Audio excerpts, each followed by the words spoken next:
Studios bet on horror movies to reanimate cinemas. Los Angeles, California, July 5. Reuters, vampires, zombies, and the Grim Reaper are killing it at the box office. At a time when superheroes, sequels, and reboots have grown stale among audiences, horror has emerged as an unlikely savior, entertainment industry veterans say. The Reuters Daily Briefing newsletter provides all the news you need to start your day. Sign up here.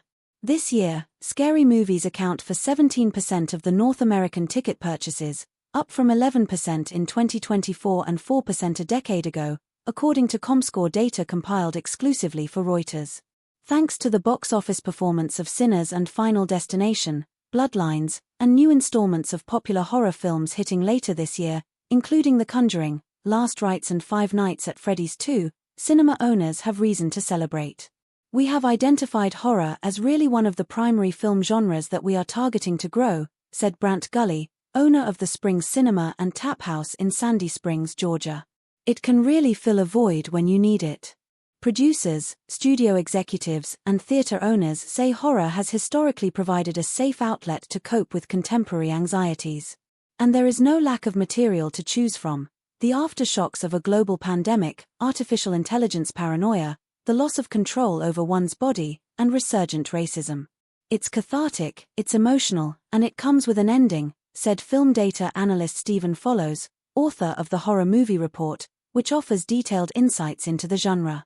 Horror movies give space to process things that are harder to face in everyday life.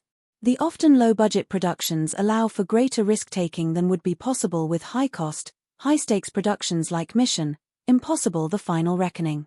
The creative freedom has attracted such acclaimed directors as Ryan Coogler, Jordan Peele, Danny Boyle, and Guillermo del Toro.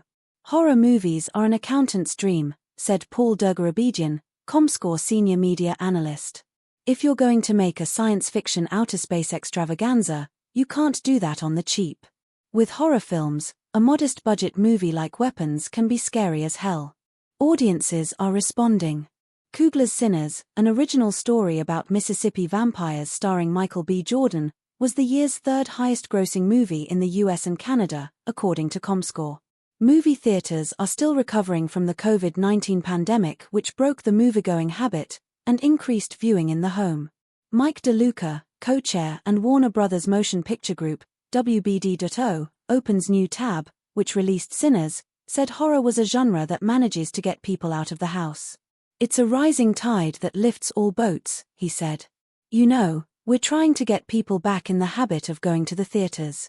Fear knows no geographical bounds. Half of all horror movies released by major US distributors last year made 50% or more of their worldwide box office gross outside the US, according to London-based researcher Ampere Analysis. The breakout international hit The Substance, for example, grossed over $77 million worldwide, with around 80% of that from outside the US.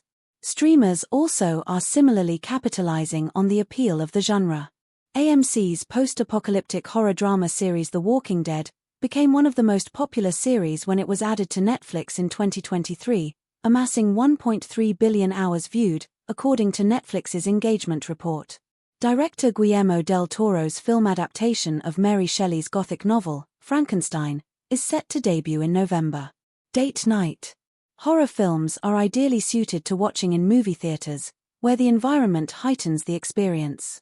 What you can't do at home is sit in a dark room with 100 other people, not on your phone, and jump, said Blumhouse CEO Jason Blum, producer of Halloween, Paranormal Activity, and other lucrative horror franchises. You can't really be scared when you watch a horror movie at home.